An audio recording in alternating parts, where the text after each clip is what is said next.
you the action first of all in the 125s for the first moto as the 125 riders getting ready at the line. Talon Volan coming off recently that terrific injury, the crash he had at Unadilla. He's back in form. Casey Lytle, Yamaha Troy rider. He's checking things out with his mechanic. On the line, a privateer, Travis Preston on a Suzuki. He's had several top privateer performances so far this season. And here's the man of the hour, Ricky Carmichael. All the 125 riders, but Brock Sellards have been mathematically eliminated from the title chase. Ricky with a 98-point lead. RC needs only to pick up 2 more points on Sellards to win the #1 plate for the 3rd time. Let's go down to Davey. Well, today's the day we could have a new 125 national champion, but of course, it'd be the old 125 champion. Ricky Carmichael needs to finish in front of Brock Sellards today to clinch his 3rd straight 125 national title. But as we get ready for the first moto, I want you to check something out. 39 starting gates have these plastic covers that have the sponsors listed on them. Well, look, they came 1 short, and the rider who chose that spot is Brock Sellards himself, pulling out all the stops to get an advantage on Carmichael today here at Millville. FMF Honda's Brock Sellards getting ready at the line. Let's take a look at that track map, David. Well, first of all, they don't have to start on cement. It's a long start, a big, fast, sweeping right first corner. But the most famous part of Millville right there, the whoop section. Let's take a look at it from the rider's point of view. This is heading up at the approach, a little sweeping right, then a hard left, and then 1, 2, 3. They've added a few more to the end of this long whoop section. It's going to get worse throughout the day. That's going to get carved up in between those, be even rougher. All right, thanks to Scott Davis all year long for putting that helmet cam on for our track map as we take a look at the starting grid. Of course, Ricky Carmichael and Talon Volan, Nicholas Way looking for his first victory on the pro circuit. Kawasaki Machines, Brock Sellards, Nathan Ramsey also of pro circuit. As we take a look at the rest of the 40-rider field, Michael Brandis, Christopher Gossler there, number 68. Jason McCormick of the Planet Hondas coming off a 3rd place overall finish at Washougal. So all the riders now getting nervous time. It's down at the gate for the 125 opening moto here at Millville, Minnesota. A nice day underway. A little breeze, sunshine. Ricky Carmichael there at the gate.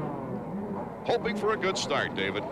Well, it can't get any worse. He's been really struggling out of the gate lately, and to make matters worse, trying to make up time, he's been going down the first lap and falling even farther behind. And there you notice in front of Sellards, they have added a plastic little guard on that gate, which you got to make it for the same for everybody. It's a little bit of wheel spin over that, and he had an advantage before they added it. Over the head of Carmichael as they take off.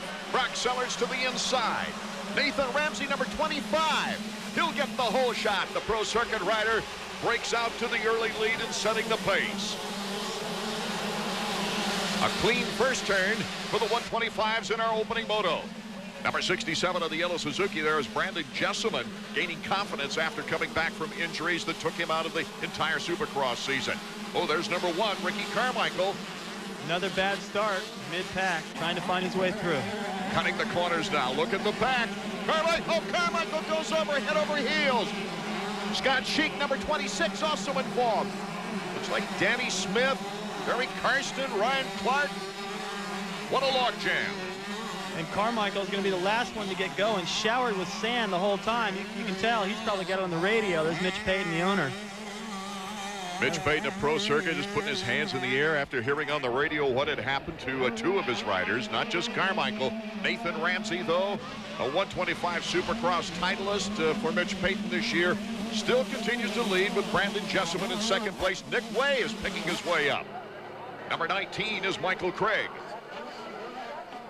Pretty tough to get stopped for the inside coming down that corner right there because they got water on the track. Look at Casey Johnson right there, number 16, tucks his elbow in, realizes there's not much room, and watch right here, the tire. This is right across the jersey of Carmichael, just ripped right into his skin. Lucky he didn't get hurt there because a lot of riders piled right into him. David, this is the 4th consecutive event that Ricky Carmichael has gone down. In fact, he's gone down in 5 of the last 6 events. And at Washougal, of course, he had starts of 17th and 25th places. Right now, the battle out in front. Jesselman takes the lead away from Nathan Ramsey. Jesselman showing a great deal of confidence since coming back from that injury.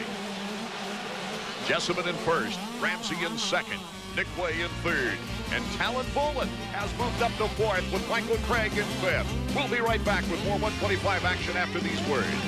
At Spring Creek Motocross Park in Millville, Minnesota. The battle is for second place. Nathan Ramsey, number 25. Nick Way. Two teammates battling it out for second place with Bolin right behind him, number 711. Way looking back, number 23. One of Nick's more impressive starts in a moto this year. Talon Bolin on the FMF Honda, not real happy about being the third guy in this freight train. Moves in front of Nick Way right now. So 711 will start putting pressure on Nathan Ramsey, number 25. What he was able to do right there, Art, was just kind of get down that hill, get to the inside, and take advantage of the fact that Way and a lot of the riders, I think, really haven't figured out the lines just yet. They watered the track after practice, and in about 4 more laps, all the berms will be a lot more set. But right now, it's pretty much wide open. Talon just took advantage of an inside line. This is the second race since coming off the injured list. Remember Unadilla, that famous crash where Bolin got hit after going down and run over. But he came back with 2 cracked ribs at Washougal in the last race and is up there competing once again. Doesn't look like he missed a beat. Really doesn't. Even at the last man at Washougal, and he's getting taped up and riding around Story, you really couldn't tell by the way he was riding out there that he'd been through any kind of an injury. He got good starts and competed well in the top 5 all the way. Whoa, almost kicking it out. That is a hard section. You're coming through there as fast as you can go. It makes a sweeping right, drops down just a little bit, and it's just rough, bumpy. It gets a little sandier. Just getting you ready for this big whoop section is what it's doing. Someone counted them, David. 29 whoops and deep. As they go through the sand whoop section, Bolin on the outside, Ramsey on the inside. Jessamine is still in first. He's not breaking away, though, from this pack, fighting for second place.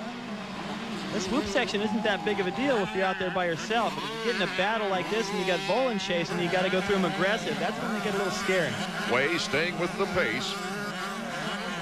Side by side, Bolin and Ramsey. Bolin gives him a little rub. Talon Bolin now into second place with Jessamine just in front of him. That's just sheer strength right there. Those guys drag racing through the roughest section on the racetrack, and Bolin had the inside line again. So now it's a battle between teammates. The battle for third, Nick Way edging in front of Nathan Ramsey. So here's our top 5 on the Suzuki chart. Jessamine, Bolin, Way, Ramsey, Casey Lytle rounding out our top 5. Ramsey going over the berm down there at the bottom of the hill, losing a little bit more time. Here's another look at Bolin. Look at him just pull the front end all the way up, just bounce the back tire on the top of those last couple of big whoops. Still makes that inside berm. Doesn't really mean to make contact, but because Ramsey was trying to hold on to the spot, looks like they might have got together. So Bolin not that far away now from taking over first place. And you know the tenacity that this young man has shown us throughout the season. What a thrill for Jessamine right now. And that big ride he had at Mount Morris a year ago was probably a breakthrough for him, but this is the best thing that's happened to him so far. It'd be interesting to see what he would have done had he not had all these injuries. Too bad he, both, and Shea Bentley, also Ron Cotta, just riddled with injuries, not really able to live up to their potential. Yeah, he just got underway at Southwick, really, making his first main event of the motocross season. Let's go down to Davey Coombs now in the mechanics area. Tyson looks like Talon finally found his A-game again. He's riding the way he started the season. Yeah, he's riding real well. He got a good start. The rough sandy track suits him. We've had to do a lot of patchwork on the training since Unadilla, so his strength may not be 100%, but I think once he gets out front, the fire will carry him through. What about the second place position? The points are still up for grabs. Sellers got some ground on him when he was hurt. Is that the goal for his last 3 races? Definitely, that's our motivation. If we can win motos, that's big points. Put some pressure on him coming down to Steel City. Bolin right now looking to pick up some points on RC and Brock Sellers in second place. It's no secret Talon Bolin would love to pick off his teammate for that second place finish in the points. Bolin winning at Budds Creek, 6 straight podiums until that devastating crash at Unadilla. And then he was only out really 1 race after the accident. He is putting some pressure on Brandon Jessamine right now, and Brandon is not cracking. And this kid is, as far as I'm concerned, he is a rookie, and he is riding superb right now. Track surface looks wonderful here, David. It's perfect. That's just the opening lap, when they put water down. It's not as bad on a sandy track like this as it would be at, say, like Hangtown, but once they go a lap and get that all turned in, it's just perfect conditions. In case you just tuned in, we're in the first Moto 125 action here at Millville. It is round 10 of our motocross season. Talon Bullen getting close enough now to possibly make a move on Brandon Jessamine. Here's the whoop section. Side by side. Jessamine trying to hold on, but Bullen has the inside track. And that corkscrew turn, they head right into more whoops. Talon Bullen now has taken the lead on Brandon Jessamine. So our third leader in very few laps here in our first moto. Action in the first moto. We've had 3 leaders in the early portion of this 125 moto. It's interesting to see Nick Way really holding with the lead pack there, David. Well, I think Nick has already gotten enough laps in right here at the pace of the leaders. He's feeling like, okay, this Brandon Jessamine, yep, I'm impressed and everything, but if you look at his finishes over the season, I mean, it's not that impressive. So he needs to get around him and try to hang with Bullen and put himself in a position for the overall. Jessamine, his best moto finish was a 6th, and that was at Troy. However, the heat got to him there, and he couldn't answer the bell there in the second moto. Not that hot here today, but it is rough. Trust me, every time through this section and back through it the other way, it's going to take a lot out of you. Brandon had a tough time with the heat and the stamina of Troy. That could surface again today with as hard of a pace he's established so far. They were a little worried about some rain showers later on in the day here at Millville. So far, it's been a perfect day. Here's Ron Cotta, number 22, taking advantage of his own Yamaha Troy teammate, number 33, Casey Lytle, as they go into the sandy whoop section. That was good reaction. There was not much room right there for Ron Cotta to get around, but all it took was a little swap there from Lytle, and Ron Cotta just jumped on it. Ron Cotta's been racing better lately. He had the 4th overall at Washougal after a 3-6 in the 2 motos. Nick Way in 2nd place, in front of Jessamine in 3rd. And Way is approaching. He's cutting the gap down with Talon Bullen. That's such a confidence builder. You can make a move, and you see he's running a little bit different lines than the leader. You know you got places to pass, plenty of time left, and if you look back behind 3rd, pretty big gap to 4th. So Way right now can afford to be patient and just bother that Bullen for a little while. Here's Ricky Carmichael, and he has moved up to 15th from last place. So he's doing his usual comeback of blitzing riders and leaping over them to get back into contention. He is just bent fenders, bent handlebars, probably bent levers, torn jersey, mad. Laceration on the back, maybe. Yeah, this is the section where he went down. See how he gets through this whoop section, trying to get around Fonseca. Ernesto Fonseca. It didn't take long. No, it didn't at all. Carmichael probably a little bit more accustomed to the sand whoop stuff. Very strong, very stocky, and able to handle those kinds of whoops. Even if he's swapping, he's not going to back off. But Fonseca relies a little bit more on timing and finesse. Danny Smith is right in front of him there on the FMF Honda, number 58. So that's the next task for Ricky Carmichael. Fonseca trying to hold up with Carmichael. We're already losing time, but that would be the plan. Try to stay with him and learn. If you know Carmichael's going to probably run himself close to the top 5. That's what he's been able to do with that kind of a start so far this season. And if Fonseca can stay anywhere close, he can salvage a bad start. Here's Talon Bullen, and currently our leader. He's told us straight out that he would do all he could to protect Barnett's record that RC is going for. Casey Lytle has pulled out of the moto. Mechanical, you suspect? Yeah, I think so. I mean, Casey looks okay. Yeah, he's fine.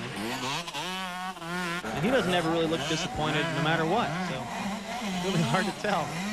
The battle for 3rd is on. Ron Cotta, number 22. And Bullen has gone down. Talon Bullen went down in the corner. Nick Way, the opportunist, was right there waiting, patiently, as you said, David. Well, I talked about how Way could, what a confidence builder it is. This is the corner where it happened. Ron Cotta takes advantage as well, inside line. but Way was just sitting in the driver's seat. And I'll tell you, it feels even better when somebody makes a mistake and gives you the lead. Now he knows that Boland's got to regroup from going down. And give him a little bit more of a lead.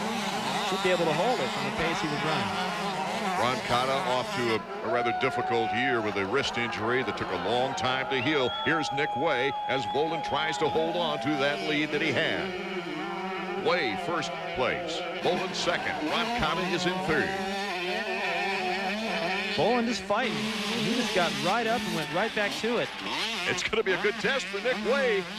Great experience for the young pro circuit rider. Time to go down to Davey in the mechanics area. Well, this might be it unless there's 3 laps to go. Nick's out front. Yeah, I know. He looks good. His lap time is really good. I just hope he can hold it together. I'm sure he's in a lot of pain, and I'm nervous as hell, so we'll see what happens. Did you expect this in a race like today? Oh, definitely, yeah. We've been talking about this race since the beginning of the year, and I mean, whenever he does bad in a race, he just hates it, he eats him up, and he just wants to do good every weekend. Kid's got a big heart, and he trains real hard. Our team's real good, and we work real hard together, so we'll see what happens. Nick Way had a 25th in the first moto at Washougal, but showed that heart and came back for a 5th place finish in the second moto. If we were able to toss out a few bad motos on the season, Way would have a pretty good year. Well, he's pinning it right now as Talon Boland gave him everything he could. Way, Boland, Ron Cotta are top 3. Jessamine and Sellers rounding out the top 5. More 125 action when we return. Millville, as time is running out now in our opening moto, Nick Way in good position to capture his very first moto victory in the 125 motocross scene. Talon Boland is still pretty close. There's the white flag. We're on the last lap now for Nick Way. What a great feeling he's got to have right now. And I'm sure those watching are more nervous than he is. Yeah, it always looks worse on the side of the track. I used to never like to watch. Everyone looked like they were going twice as fast as I felt like I was going. When you're out there, you got it all under control. Boland, if anybody out there is probably a little bit nervous, wanting that moto win so bad. The Way, this has all just probably been a great experience so far, working his way into the lead the way he has and putting a little bit of time on Boland, but it's still pretty close. Well, Way has put in so many hours of hard work to get to this point, but has had to fight through the frustrations and the pains of gaining experience after highly touted in the amateur ranks. Lots of amateur titles coming into the pros. It's usually on the last lap, too. There's a few sections you're going, okay, if I just get through here without a big mistake, I should be able to maintain that lead. You know, as a rider, you know there's only a few places out there where there's an opportunity to make a pass. If you can just hold your own through those sections, you should be able to see that checkered flag first. Nick Way in first place, Talon Boland in second. Jessamine is still holding on to 4th. That would be his best moto finish of the year. He's still pushing hard. Ron Cotta, of course, in 3rd. Nick Way unable to let up and really acknowledge the cheers of the many fans here at Millville.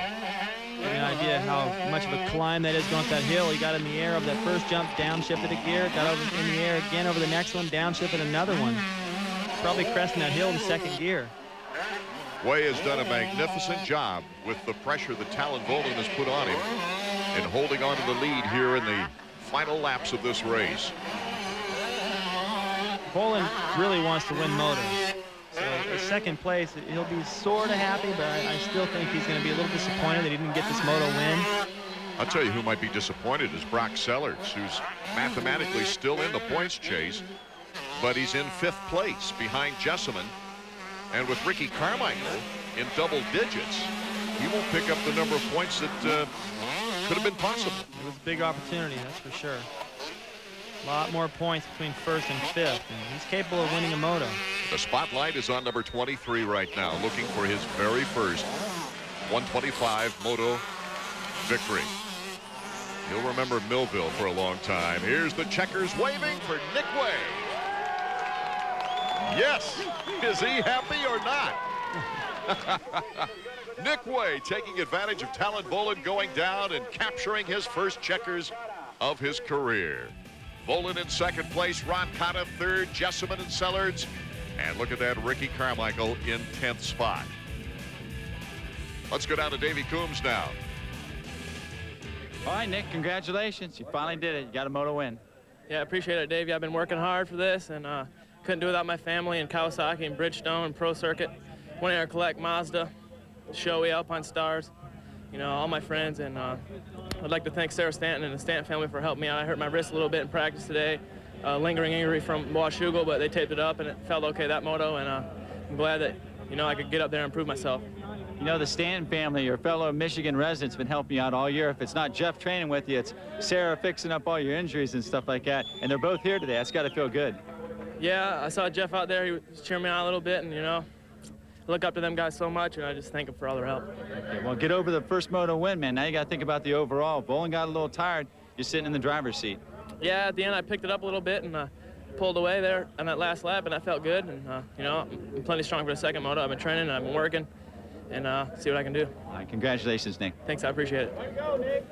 Nick Wade, how much time? Awesome in practice. He flies through the whoops. He's had a terrible year, but I got to think if he gets a start, he's going to be flying here at Millville. I have to agree with Davey. I like that pick. Raynard always finds a way to go fast here. Obviously, Greg Albertine is going to be fast, but he's thinking about a points lead to protect. I'll tell you someone else that may have a chance here today, and that's John Dowd. He's won here before. He does well in the sand. He hasn't done that well this season, and I look for him to get something rolling here and end the season on a high note. No place. These riders don't have sponsor identification. As we look down at Jimmy Button, it's Huffman to his right, our left. Tyler Evans and Jeff Emig, the three-time winner here at Millville. Can he make it 4 in a row with his first victory of the '99 season? Button, good traction on the start. Last 2 races, he's done well out of the gate. It's sideways. We're going any second now as we watch Jimmy Button and his getaway from the gate. Almost took it too early. Albertine, a good start. He's in the clear, but it's Damon Huffman, number 31. Huffman got the whole shot. There's Tim Ferry, number 20. A clean first turn for the 250s in our opening moto.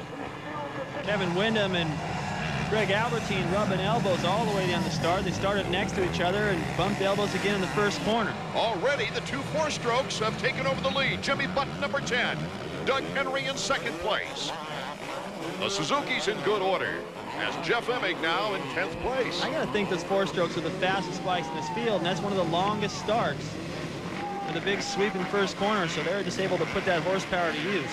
Button is still our leader, but moving into second place is Robbie Raynard on Doug Henry. So Raynard already is proving Davey pretty accurate. Yep, and there goes Damon Huffman, who was out front, just faded back. The first time I ever raced here, I got the whole shot, but I came out third after that whoop section. A guy named Scott Burnworth and then Bob Hanna just flew by me.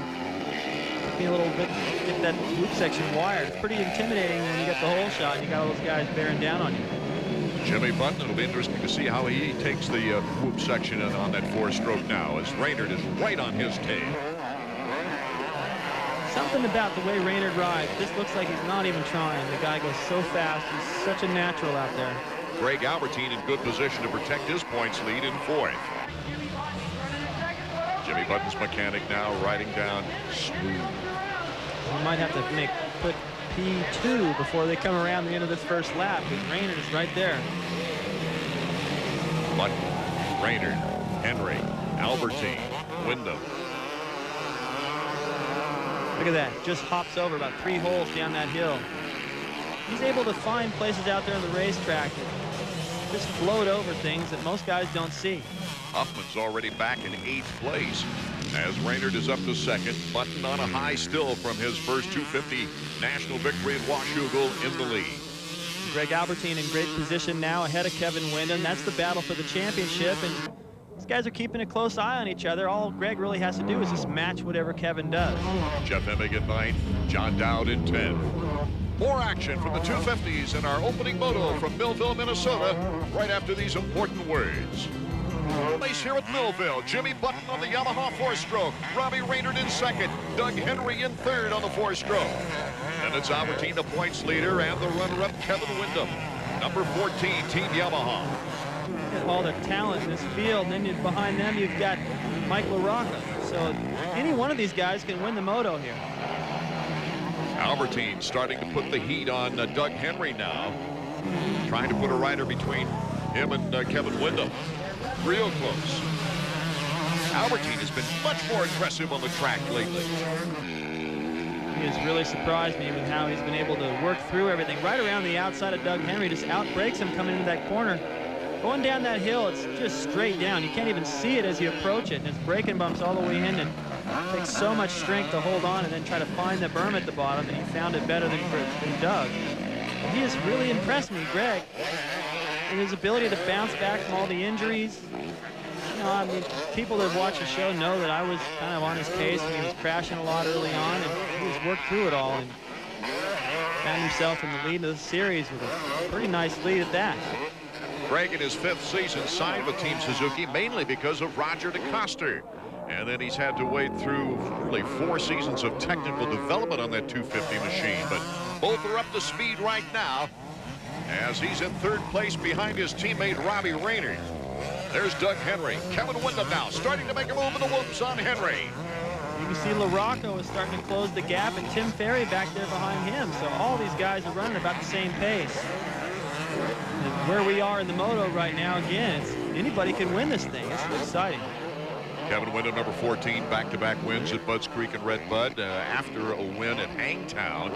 Well, it was that first race of the season that just killed him, David. It did, a 38-14. I mean, just give Kevin say a 5th and a 10th or something there, and we're looking at a close series.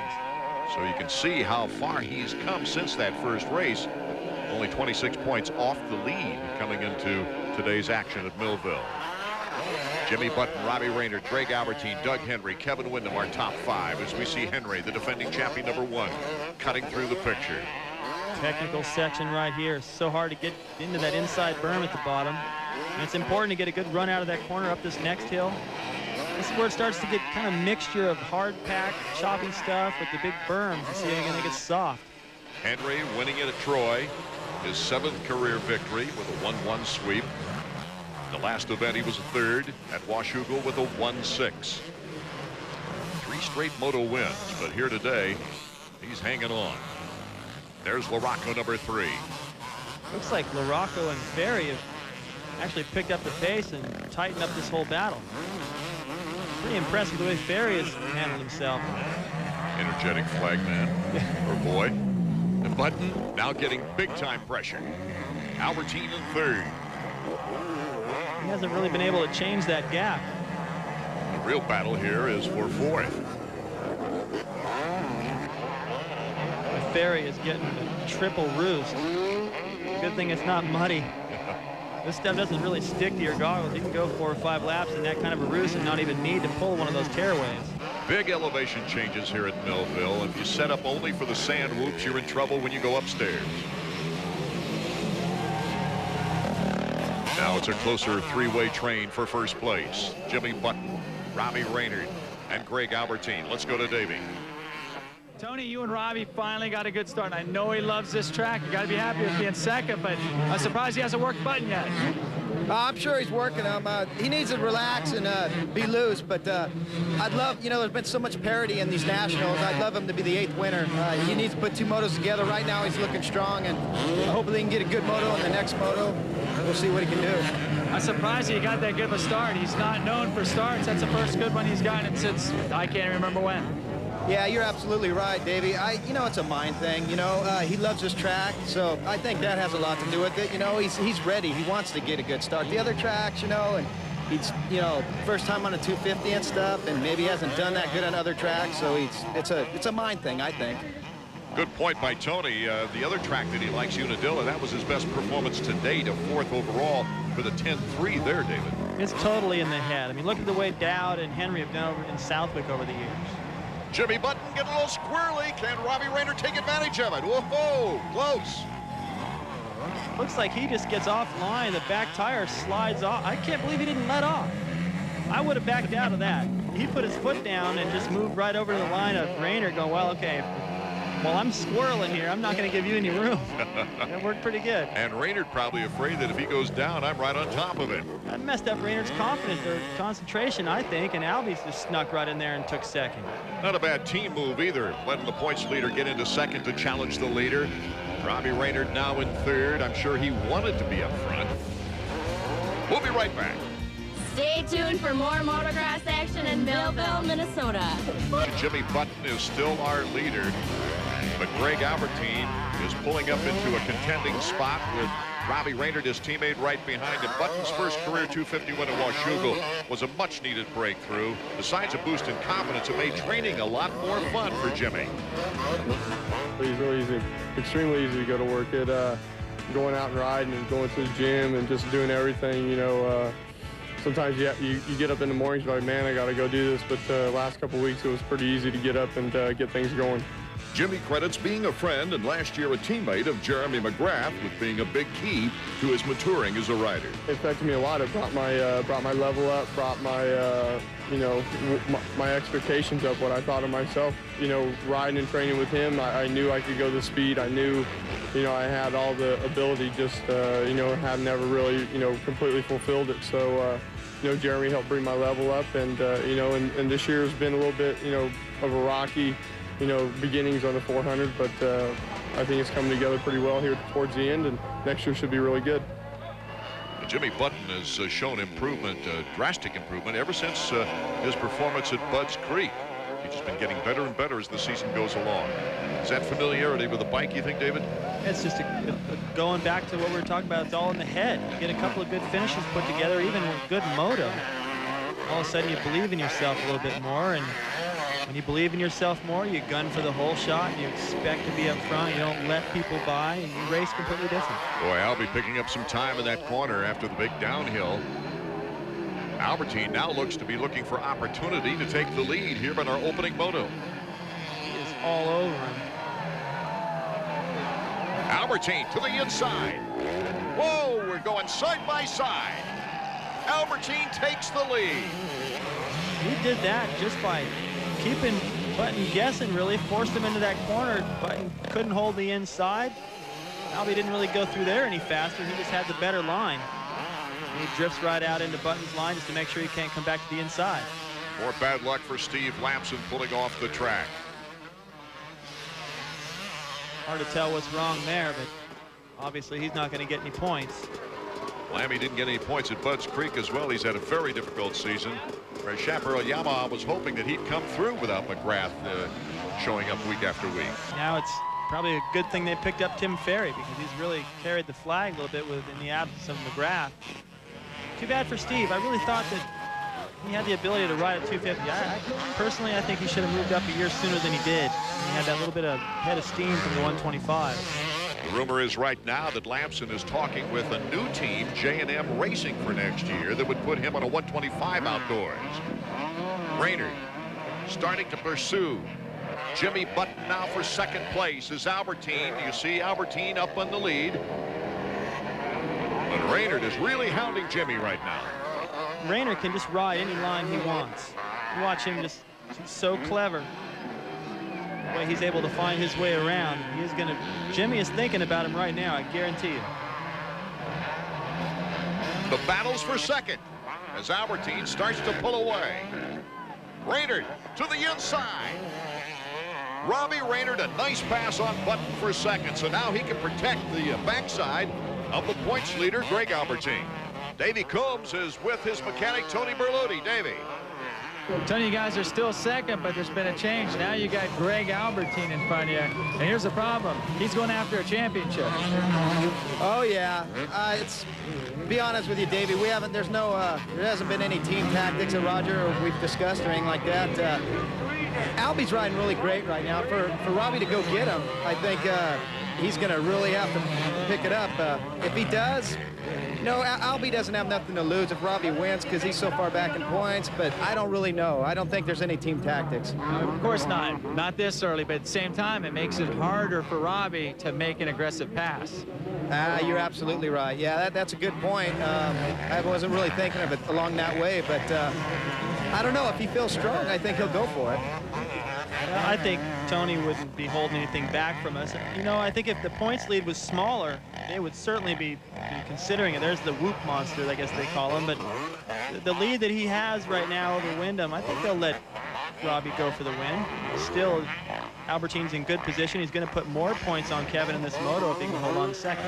Of course, this has been the site of some team orders over the years. Hannah couple of times he's been in position to let somebody by. In 1983, he moved over for me, helped me get the Grand National Championship over Mark Barnett at Team Suzuki by a point. And I didn't want that to have Bob to be in that position. I rode my tail off, and I still couldn't beat him. And I rode so hard, I went and tossed my lunch in the river on the way back to the truck. I think that's a real sign of respect. There are many riders that Bob Hanna wouldn't pull over for regardless. Bob Hanna, 2 wins here at this track, is a big favorite here in Millville. He was always pretty popular at the awards ceremony, too. Thousands of people would hang out to see him. Oh, Doug Henry went down. So Doug Henry, who got a great start here in the first moto, is not going to be happy with his results. Ezra Lusk, number 4, coming into the picture. Our Suzuki trivia question: when was the last time the 2 Suzukis finished 1-2 in a moto? 250 action. Checking out right now Tim Ferry on the Chaparral Yamaha. Working his way into the big whoop section. He's had a great moto. He stayed right with LaRocca, was involved in that lead chase there for a little while, but since he's faded back slightly, still 5th isn't bad. If he holds his position, he ties the best moto of the year previously, which was the second moto at Washougal, where he took a 5th. You see LaRocca was just ahead of him.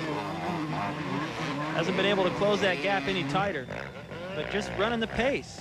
Sometimes you just get up there and you run the pace with these guys, and all you got to think in your head is, between motos, is if I get a better start than these guys, I can go the speed. Ferry from Florida, good sand rider. Greg Albertine now is looking to win his 5th moto of the year. This is the final lap. Albertine looking to gain some big points on Kevin Windham. The answer to our Suzuki trivia question: it was the opener of the '98 season when Bichon, Ward, and Albertine went 1-2-3 in the final moto. Button trying everything he can to get up into 2nd place. That would mean the difference between getting the overall or not, perhaps, in the 2nd moto. This pass right here. Robbie Rayner trying to hold on to 2nd place. Greg Albertine, his teammate, on the way to the checkered flag. Button having to deal with a lapped rider. Lapped rider gets out of the way. He had a little mistake in that corner, lost some time there. But I don't know if that was really because of the lapper. Checking it out once again. Raynard is getting by. He's in the clear. You see the lapped rider ahead of Button. He gets into the berm. Looks like he probably should have cut a little tighter, set himself up better for the next corner anyway. He makes a little bobble right there. Just gives Robbie Raynard a little bit of cushion heading into the checkered flag. But here is our points leader, Greg Albertine, with only a couple of turns left before seeing those checkers. This will not only be another boost of confidence for Albertine, but also take a little stress out of Roger DeCoster's life as the checkers are flying. Albertine picks up big points on the runner-up in the points battle, Kevin Windham. Raynard, his best finish of the year. Jimmy Button in 3rd. Obviously not happy about being in 3rd. We'll be right back with comments from Greg Albertine when we return to Millville. But your teammate had just a little more. Yeah, Greg rode a really good race, so did Button, you know. I've been trying to get my starts down, and I got a good start that moto, and it just shows, you know, how much easier it is when you get a good start. I'm usually strong in the 2nd moto. I got some arm pump out there, and hopefully I'll be a little bit stronger next moto. In the last of... They worked their way up the ledges, then down this downhill. This is the left-hander at the top. That can be doubled, but I wouldn't recommend it. Landing into all those braking bumps. Trying to get stopped for this corner is just about impossible. And that rut through the berm starts to get choppy, and to get your speed up over this double right here depends on how you get out of the corner at the bottom. Tricky section. So our 2nd moto, the big question is, can Ricky Carmichael pick up the points he lost on Brock Sellards in the opening moto and capture his 3rd consecutive #1 125 motocross plate? We're all set to go, and they're off and running. It's another great start for Nathan Ramsey, his 2nd hole shot of the day.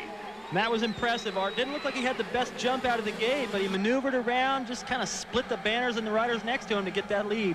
Paul Curry in second place on the Suzuki, and the battle for third is on with a multitude of riders.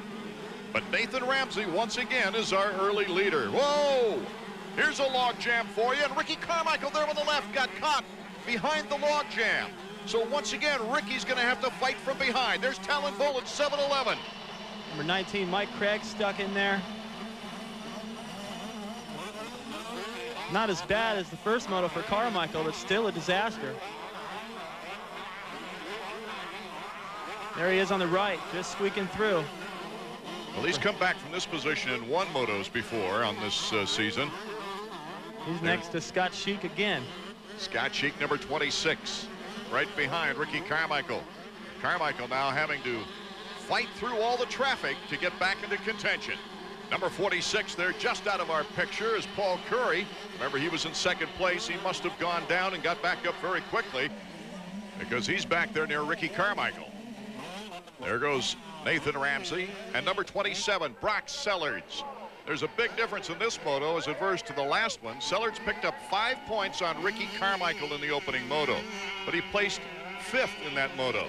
Well, he's in good position to win this one. Should he be able to hold off Ricky Carmichael, Carmichael would not get the number 1 plate today.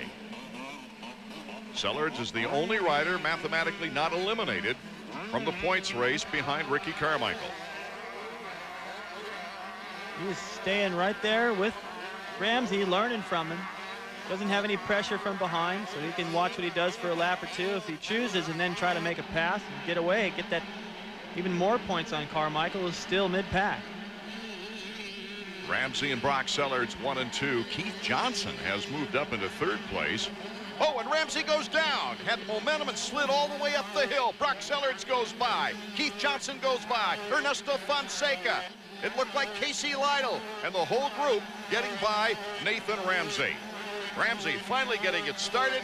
Will have to go down the hill to turn back around.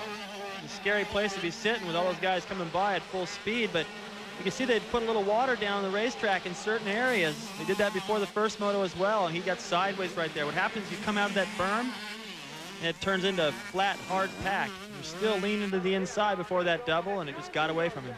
What a great break for Brock Sellards, and of course he helped make his own break by being in good position to take over the lead. He told us earlier about the difficulties of this track. It's kind of hard to set your bike up for because, you know, the main part of the race seems to be the sand whoops, but it's a short part of the track. And the rest of the track is opposite from the sand, so you got to worry about, you know, getting through the sand whoops and then setting up for the hard pack. So tire selection's a little different, and it's kind of hard to find a combo that'll work all the way around. Brock went into the season hoping for a top 3 finish on the points list. Now that he's second behind Ricky Carmichael, he's become a favorite for next year when RC leaves the 125 ranks for good. That's the way I feel right now. I'm second in points, and I don't know what Talon's going to do next year or whatever, but I mean, he'll be up there, so it's not going to be easy for anything, you know, Supercross nor outdoors. I'll just have to train a little harder and ride a little better. Well, he's riding pretty hard, pretty good right now. Brock Sellards, number 27. And really, Brock is not only hoping to get a good breakaway going here, but he's also hoping that the riders behind him will be able to hold up Ricky Carmichael from his patented comeback. Here you have Ernesto Fonseca, Yamaha of Troy. You have Casey Lytle, Casey Johnson, all of the same team. And in fact, you got 4 Yamahas behind Brock Sellards before you get to a Ricky Carmichael. Keith Johnson, who was in second place, has crashed off the scene. As you see there, Christopher Gossler, 10th place, but no Ricky Carmichael yet. We'll be right back. Leading pack right now. Making contact with Ernesto Fonseca and having to get back up and into the race. Casey Johnson right now has got good speed. He's trying to catch his teammate Casey Lytle, and everybody's behind Brock Sellards. Sellards looking like he's starting to pull away a little bit. There goes Kelly Smith in the KTM. Looked like David Pingree. And here is Ricky Carmichael. So Carmichael has made great progress. And right now, when he gets the room as he approaches Jason McCormick, Ricky Carmichael is turning speeds that are almost as fast as the faster 250s on this track. Doesn't surprise me much. Unadilla is actually faster than the 250s. You know, he's one of those guys that reminds me a little bit of Hannah or Rick Johnson, where you get them mad and they go even faster. And he doesn't even care about this pack of riders in front of him. As he went over that double just now, he's looking to his left going, where are the leaders? How far are they? It's only a concern on his mind right now. McCormick, and then Ricky Carmichael. 2 consecutive championships, on the verge of number 3.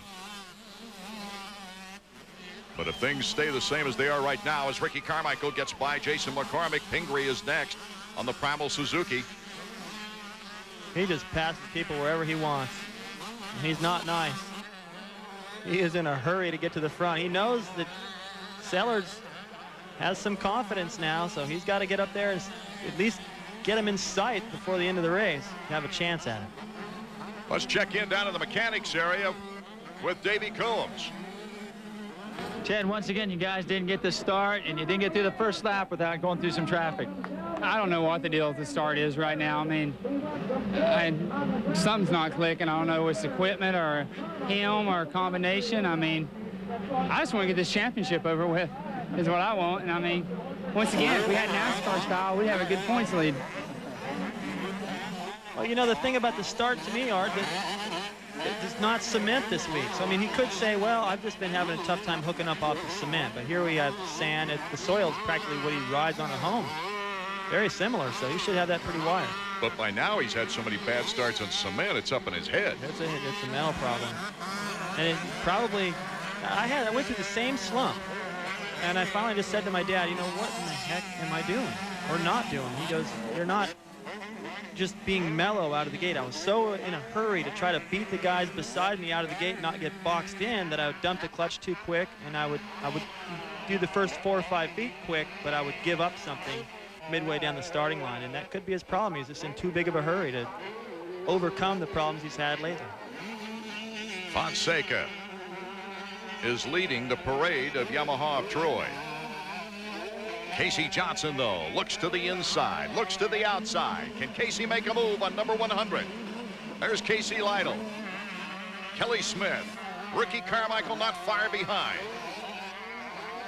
Can't wait to see what Carmichael does with all these guys. It's not going to be, they're having a tough time battling with each other. Oh, Casey to the inside, makes the move into second place. Finally, that almost looked like Fonseca gave that to him. I think he knew there was no way he was going to be able to get back to the inside, but he started in on the inside and then drifted wide. That was kind of odd.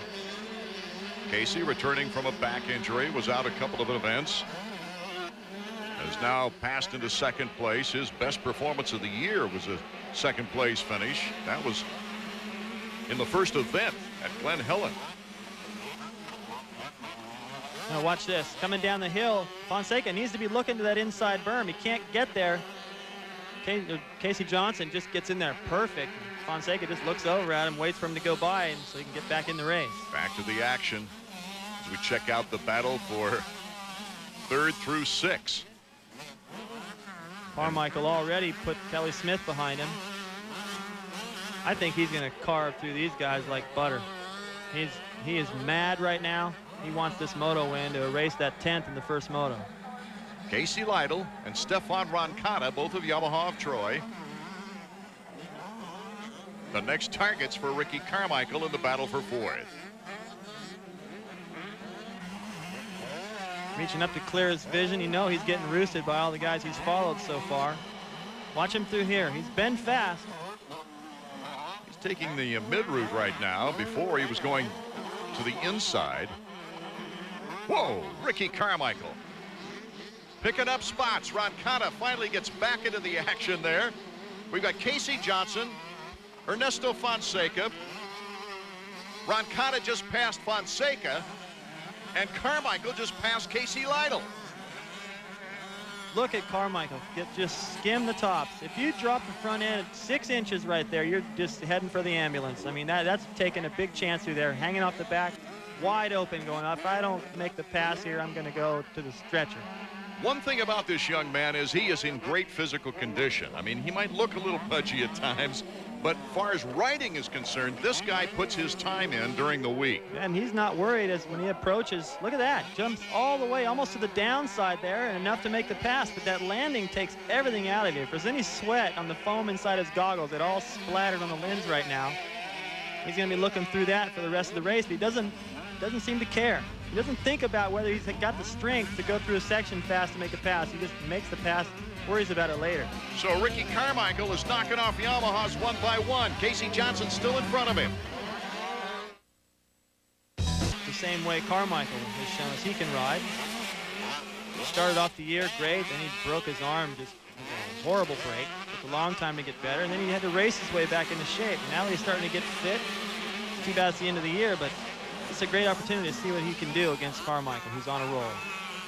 Right, David, he got back into shape just in time for a Unadilla injury, a back injury actually at Redbud, set him out of action for 3 races, and now he's coming back with a lot of speed, a lot of confidence.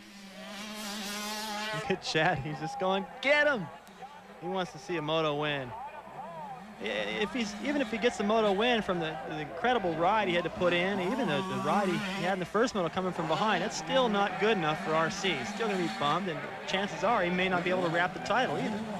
Reminding you fans who might have just tuned in, Ricky Carmichael only needed a 2-point margin on Brock Sellards out of this afternoon of racing to win the #1 plate for the 3rd consecutive time. He lost 5 points in the first moto to Brock Sellards, as Nick Way, his teammate, eventually won it. Now we've got a side-by-side battle through the whoops.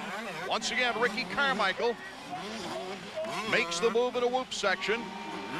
That just might be as fast as anybody on 125 has been through the whoops all day. He hit that jump right there and cleared the next one. He turned it into a double, probably by accident, just going whatever it takes to make the pass is what I got to do. Nick Way with a chance for an overall win. His first national 125 overall win is on the move, taking 6th place. He needs at least 5th, though, to capture an overall if things stay the same.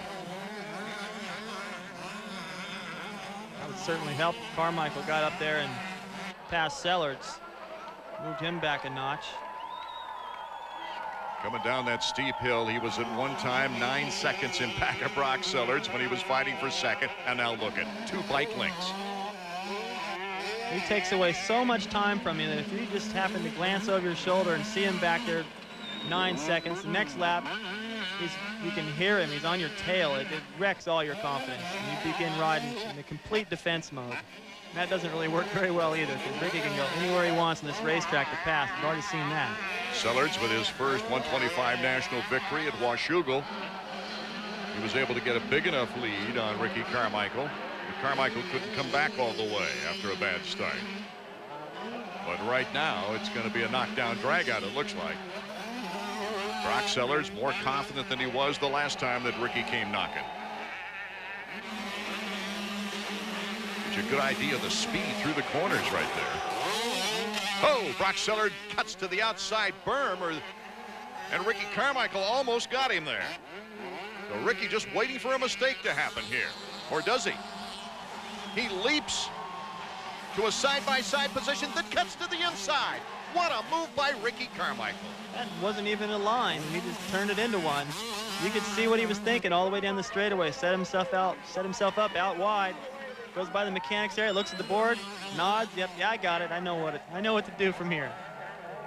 Sellards is riding all out, but just what can you do against somebody like this? Look, Ricky's already on the power. He hasn't even gotten to the corner yet.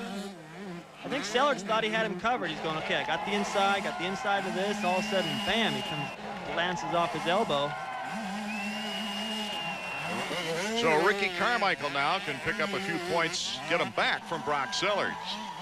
Don't forget Moto World coming up on ESPN2 Thursday at 6:30 p.m. for all the latest motorcycle news. So Ricky Carmichael's pass scrambles up the possible overall situation with Sellards, Way, and Ron Cotta in line for a possible overall here at Millville. 2 consecutive races to bring to the close this exciting season at Binghamton and Delmont. We'll be right back. Important ride here as Casey Lytle is in 5th position, Nick Way in 6th. And really, Way needs this pass to take his first national 125 overall. Cuts to the inside, had little problem with Casey Lytle. That was a big move for Nick Way, maybe a good career move. It was kind of a strange deal, too, from Casey, because he came down the hill and he had a lead on Nick. And it just seemed like he sort of fell asleep out there on the outside. Just gave it up. It's part of the race, too, and these guys are starting to get pretty tired. Nick may be a little more inspired after that first moto win than Casey. Well, with Brock Sellards in second place, Nick Way is in line right now for the overall, because Sellards would have the 5-2 to Nick Way's 1-5. For this week's Suzuki Flashback, we look at the 125 National from Millville back in 1988. The late Donnie Schmidt, riding a Suzuki, was a crowd favorite at Spring Creek, his home track. Moto number 1 was all Schmidt from hole shot to flag, leading the entire moto. Moto 2 would be more work for Donnie. Despite going down, he was able to come back and take the overall win for his second win at Millville in a row. Donnie Schmidt, long remembered for his excellence on and off the track, especially by his home state Minnesota fans.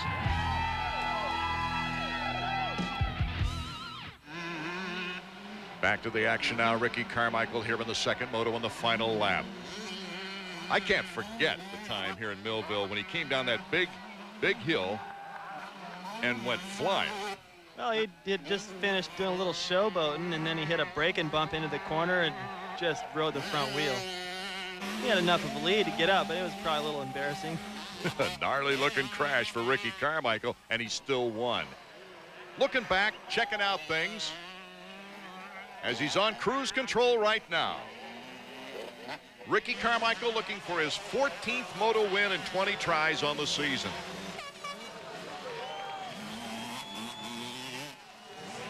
The shock is he didn't pick up the 2 points needed for the 125 championship. So not much of a celebration for Ricky Carmichael right now, even though he takes the victory here in moto number 2. Casey Johnson, his best finish of the year. Brock Sellards in third, but Nick Way in fifth, wins his first overall. Let's go to Davey. Ricky, I know that's not what you plan to do coming here today, getting a 10 and a 1, but that second moto, that's a great statement. Prove you're the best guy out there. Thanks, Davey. I don't know what's wrong with me on the starts.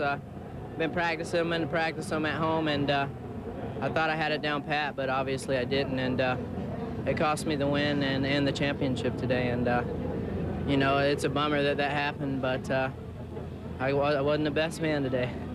I'll tell you what, in the middle part of that second moto, you put in a few laps that were just amazing. Tell us about the pass on Sellards. Well, I squared it up and passed him right here before the finish line, and got into first, and I wanted to pull away, get a big lead, because I don't know, I think these guys are, you know, they're winning, and they're forgetting, you know, that I won a lot of nationals this year, and I haven't lost any speed. I've just been getting bad starts, and I just want to win as far as I can. The championship will have to wait for at least 2 more weeks till you get to Binghamton. What are you going to do to fix the starts? I don't know. Keep practicing them. My main thing is I just need to stay up at Binghamton and come out there with a 75-point lead or a 50-point lead, and I'll win. So once again, RC's moment of victory has to be postponed.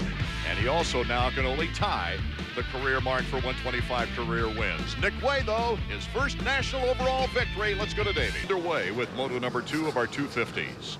Over there to the right, number 17, Raynard, put together a pretty fine first moto. He said he felt like he had more strength for the second moto, felt more confident about second motos in general. See if he can pull it off here. Check out Albertine's start right next to Heath Voss. Albertine gets a decent start like he has in the last few races, but it's the 2 4-strokes out in front, Jimmy Button and Doug Henry. Button gets the hole shot. Well, I'm going to go out on a limb here and say I think the 4-strokes have a power advantage. Jeez, 2 motos in a row, first and second. That's a pretty strong limb you're out on. Jimmy Button, Doug Henry, John Dowd, Tim Ferry. Look at all the Yamahas up front. There's Raynard going through the picture, and Albertine very safely. Yeah, and Team Suzuki. Ward, Raynard, and Albie all together. Whoa, Ryder going down back there in the middle. Check out, see who it might be. Yes, Thomas Hoffmeister, number 435. Now watch this. Gets a little swap. As soon as you land one way, it bounces the other way. Ooh, right there into. Good thing he had on a chest protector.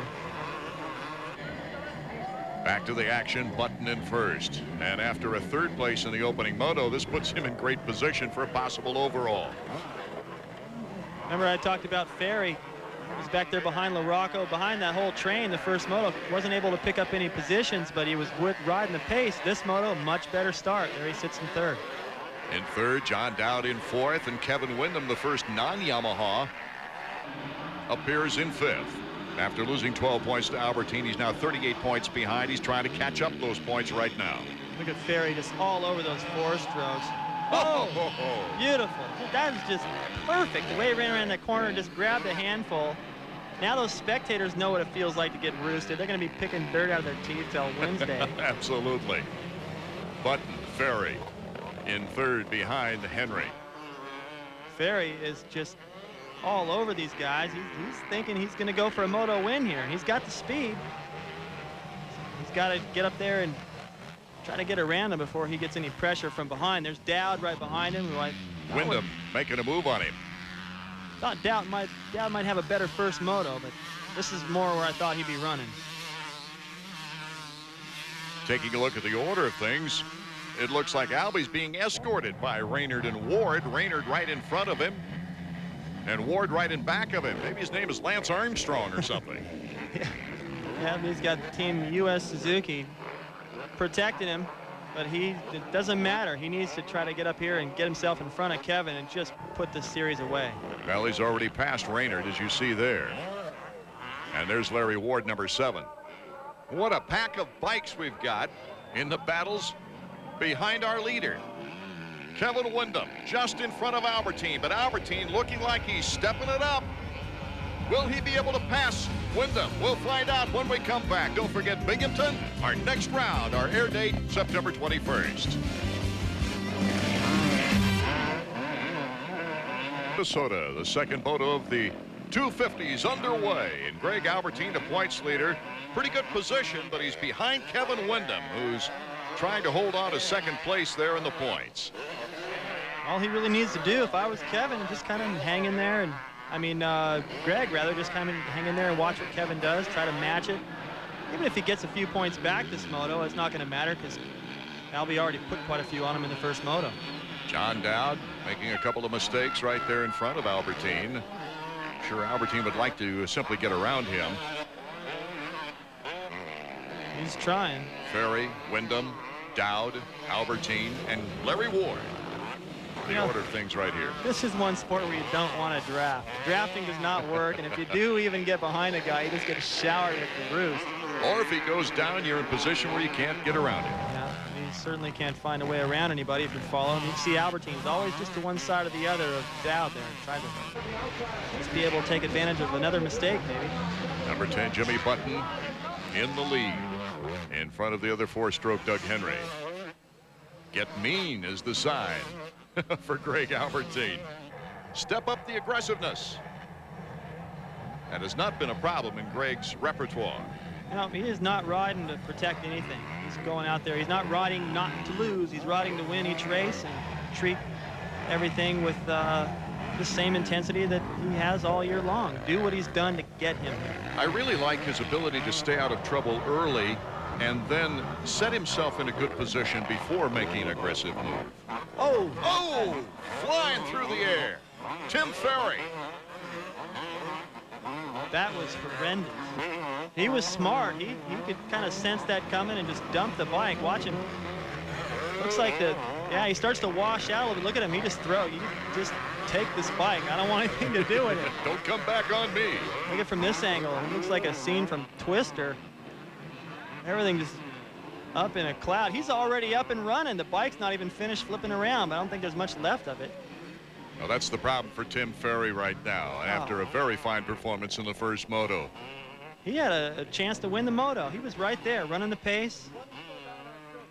That's too bad. At least he's okay, but it's a disappointment. You got they're working on the throttle or that side.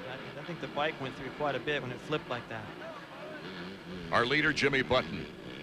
Doug Henry, his teammate, and Team Yamaha right behind him. And then Kevin Windham in third place. Kevin's looking good here. He's been able to keep his distance from Albertine.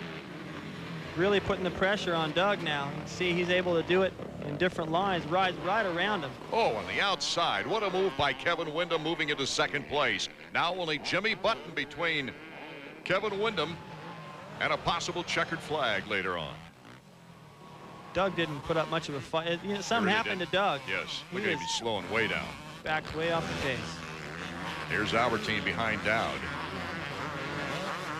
Look at that rut. It's just as wide as a tire. If your balance is off just a little bit, you blow the corner. Only about a 2-second lead for Jimmy Button. Before the afternoon got started, we turned to former champion Jeff Stanton to lend us some expertise on the sand whoops. And this is what Jeffrey told us. I love the sand. I love whoop sections like that. I obviously did great at all this, you know, Southwicks and Daytona. So, I mean, that's where I made up time. Where Mike LaRocco is going to make time on everybody today, that's going to be there. Just because I was a bulldog, I could get back on the bike and just blitz right through them. You know, hit the tops of each one and go right through them, no matter how big they were. And that's the best way to go through them. But some of the riders now don't feel comfortable doing that and would rather set their bike up for the track in the back where it's going to be choppy and more one line. David, how would you set up a bike that had two drastic different areas like this? Well, you look for the percentages, and for me, when I raced here, it was a little bit sandier everywhere around the racetrack. It wasn't quite as different, but I set it up for the majority of the racetrack. The sand whoops is only, look at that, just right down the inside. That was slick. Great move by Windham. Windham looks like he won't be denied right now. Well, he sets him up right here. Look at the roost. Just ducking. You got sand everywhere all over you by the time this race is over. Your boots are about a size 8. He gets right in there to the inside, and he actually kind of cut back over, and I think not on purpose, but he slid back over to take the line away from Button, just to make sure that pass would hold. But going back to the setup, the whoops is really only about 10-15% of this entire racetrack. So, you know, I would set my bike up so I'd be comfortable in the other 85-90%, and you know, just try to time the whoops a little bit better. If you go through there 100% every lap, you're going to wear yourself out. I try to back it off a little bit, unless I was in a battle for a pass. You step it up just a notch and take your chances. Well, Windham has taken the lead, but Albertine now is picking off the Yamahas one by one. He just got in front of Dowd, and he's got Jimmy Button in front of him. Albertine currently in third, with Raynard in fifth behind Dowd. Albertine has really made a believer out of me this year, Art. I mean, the guy, I keep on saying it, early on, I just didn't think he had the stuff to win a championship. I knew he'd be able to win races, and he'd be considered one of the fastest guys out there, but he just put himself in so many situations early on that I thought, well, you know, that's not the correct mindset to win a title, but he has transformed himself into a title contender. Albertine already in position for his second overall win of the year. He would be only the second notable winner to Windham. Let's go to Davey. Joe, we were watching the board. You told Greg it's time. Time to take off? It's time to pick it up. Don't want Kevin getting away. He's in the lead now. He can run with it, I think, so we got to run him down. And the way it stands right now, you guys are also sitting good for the overall. Yeah, but more points is what I'm worried about.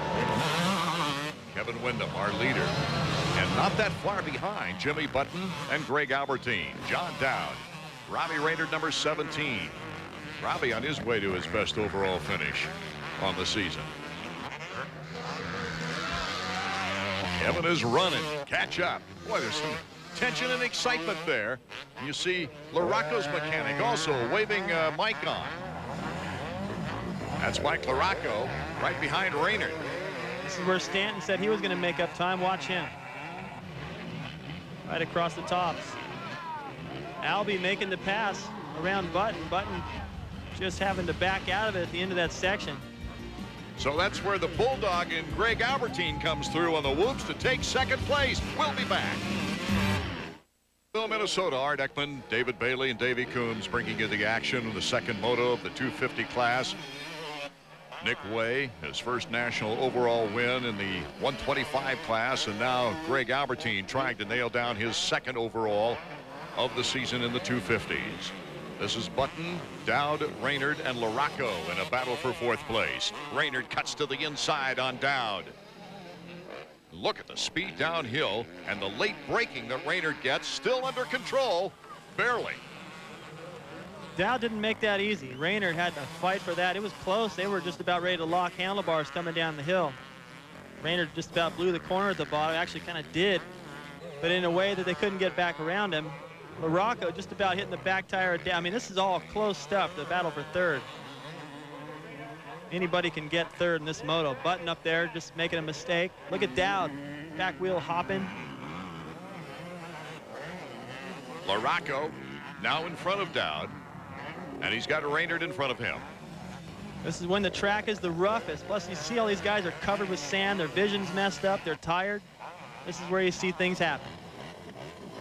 In our Honda riding tip this week, we asked some of the Honda pilots about the Millville whoops. Best way to go through the sand whoops. Fast.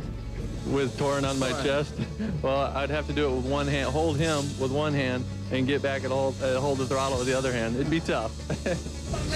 Hang on. Actually, those are long this year. I found the best way, you know, a lot to do with suspension setup, and I've got mine working pretty good. But the main thing is, as soon as the front wheel sets down, you pick it back up, and just keep the front wheel up is, you know, all the way through the whoops, and hang off the back is how I get through the best. Well, the whoops here they're pretty big and rough. You just got to, you know, put the weight on the back of the bike. They're a little bit sandy, so there's going to be some cross ruts out there, and just get on there and keep the momentum. Kind of try to get on top. They're really just like stadium whoops, but a lot bigger and a lot longer. Best way to go through the sand whoops is click a gear higher so your bike won't be revved out, and just get way back on the back of the bike. Try to go through them smoothly, not to time them, just to try to stay right on top of them and blitz them, stay on top. But most importantly, keep that baby on two wheels and get through them for 40 minutes. And how did the 125 do it? You get a lot of momentum at the beginning and just try to stay on top of them. Don't let the rear wheel catch any, because if you do, like did one time in practice and flipped over the bars and everything else. So you just got to stay really straight and carry as much momentum at the beginning and just keep carrying it through. Back to the 250 action now here at Spring Creek Motocross Park. It is starting to rain. The afternoon rains that we expected to come earlier have now just started a little drizzle here in the final moments of moto number 2. Mike LaRocco, number 3. Let's take another look. Look at John Dowd right there, just hopping that rear wheel on one of the braking bumps. I mean, it doesn't look it from there, but he rode the front wheel about 25 feet. And he's up in the air right there. When you're up in the air, you can't get on the brakes. You really line up for the corner. LaRocco has a better angle and makes the pass. There's our leader going through the picture, Kevin Windham, as we take a look at the stopwatch. And he has a terrific lead. More than 8 seconds on Greg Albertine. Albertine has already got the overall locked up if he finishes in second. Jimmy Button in third, LaRocco moving to fourth, and Raynard to fifth. There you see our top 10. Henry still in the top 10. Here's where the rain is going to start affecting the rider. See that slick stuff? See those skid marks? That's where you got to be careful where you come out of that loamy soil into the hard pack stuff. You got to go a little easier on the throttle. Anything that's shiny, where you know it's hard packed just underneath, you got to be careful. And the only other place really it's going to affect them at this point is vision. Now you get those little raindrops on your goggles, and the sand is going to stick to it. Tear-offs will be important. Obviously going to affect the mechanics. Yeah, they're not liking this right now. They're thinking, man, 20 minutes to go sooner, we could have been back at the truck. Clean bikes. The silly season has already started. Right in front of LaRocco, number 3, is Jimmy Button, number 10. He signed a new 2-year deal with Yamaha. And Mike LaRocco's got a new deal for the next couple of years. Just last week, I went out to California and we rode the 500 a little bit and got things taken care of as far as contract goes. So I'll be on Honda for sure the next 2 years, and our deal with Factory Connection, we're starting over again. Well, having his own independent team with Honda support sure has led to an outstanding season for number 3, Mike LaRocco. He mentioned about practicing with the 500 for the Motocross Nations in Brazil, but later on they told me that the Brazil track doesn't really lend itself to 500s. And so they'll probably stick with the 250. More action as the race to the checkered flag continues from Millville, Minnesota. My pace, and you know, obviously I was trying to catch him, but he rode a great race, and I just settled for second, you know, thinking about the championship, don't want to do anything stupid, and left today with 9 points extra, so I was blessed. 4 motos to go, 2 more weekends. What's the strategy going to be? Go for wins every time, just like I am right now. I mean, maybe if it was early on the season, I would have charged a little harder that second motor, but you you know, just using my head and I think surprising a lot of people. Do you feel vindicated with the way the points is going to turn out this year, at least the way things are going right now? I mean, we thought we'd get this from you 4 years ago, and after a lot of downfall, a lot of problems, a lot of injuries, you're finally where we thought you'd be. Well, yeah, it feels extremely good, you know, and I'm really excited to put Team Suzuki up there, and I just got to thank a lot of people. Joey, my mechanic, Scott from Shell, always working hard to get us better suspension, and the whole of Team Suzuki, and just a lot of people have contributed to this success. Albertine now with a 35-point lead on Kevin Windham. LaRocca only 14 points out of second place. Lusk with a 9th overall today. In 4th, Emig and Henry still battling it out for 5th. An exciting afternoon, and very exciting if you're Tim Ferry flying through the air. If you were Ricky Carmichael, you won the second moto, but you did not win the #1 plate. Putting it off maybe till next week, Nick Way, the overall 125 victor here today. This has been a production of ESPN, the worldwide leader in sports. For more information, log on to ESPN.com, part of the Go Network. Go.com.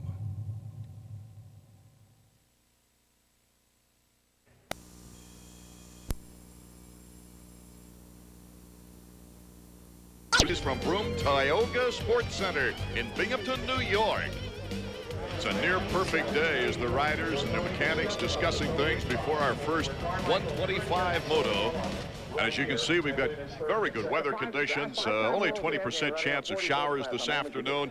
The 125s have a long history here at Broome Tioga. Every year they've run here since 1980. Only Sacramento has one more 125 race than this track. And here it is, looking at the map, you see the start over there, still a concrete start, always has been. The rest of the track's basically the same, but a new feature this year, they invested in some equipment that also picks up rocks while they disc. A lot of elevation here. This is the biggest downhill. Take a look at it at speed. You come up over the top of the hill, your 4th gear wide open. That goes through a little valley, then drops down again. Probably the highest speed area on the racetrack. Very difficult to get stopped at that corner at the bottom. Ricky Carmichael, looking to win his 3rd consecutive 125 title today, is in our Suzuki starting grid along with Bolin, Way, Casey, Lytle. There you see Brock Sellards, the only rider who hasn't been mathematically eliminated from the 125 championship. But Ricky Carmichael needs to pick up only 2 more points on Brock Sellards to win that 3rd consecutive crown and join the illustrious company of Brock Glover and Mark Barnett, the only other 2 to win 3 125 titles in their career. The track is in great condition here at Broome Tioga. The 40-rider field for the 125s are getting all set to go in the opening moto of the day.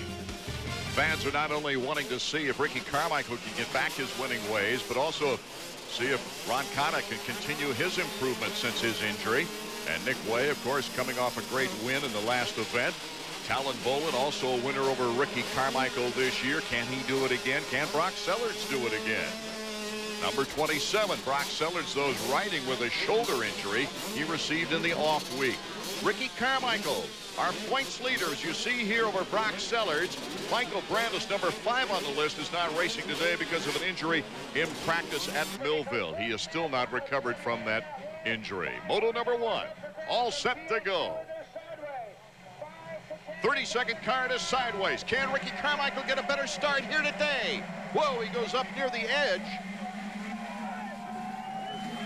And it's David Pingree, number 60 on the Primal Suzuki, that got the whole shot, but coming out of the turn was Ricky Carmichael. Carmichael finally gets a good start after having all kinds of problems in the last 3 races. Somebody going wide out there. Looks like one of the split fire riders. Carmichael had the perfect line, getting into the corner, was able to hold it tight, came out with the whole shot as Pingree drifted a little bit wide, but I'm surprised as wide as Pingree drifted, he was still able to hang on to second, so he was on the power hard. Tough luck break for Nick Way, who was off the track. That was number 23 you saw there, David, who had to go off the track. You're right, it was a split fire pro circuit rider. Way coming off that victory, but a slow start here today. Ricky Carmichael right where he wants to be to win a championship. It's an odd thing when you've been getting lousy starts, especially as many as he's had lately. And all of a sudden you get a hole shot and it feels like your first national and you're like, what do I do? It's a little bit of an adjustment to have the track all to yourself. You're the first guy to hit the watered section. You see him looking back. See who's going to challenge him, if anybody. That's Pingree, number 60. Pingree getting good starts lately, as we said before. Is not really putting a challenge to Ricky. Whoa, what a speed shot. Ricky now just trying to break out and leave the pack. Going into the last 4 races this season, he had terrific reason for great confidence, winning 13 of 16 motos in 7 out of 8 rounds. But then the bad starts started going from excitement for the fans to see him come through the crowd to crashes. And then it started working on his mind, David. Especially if it happens for too long.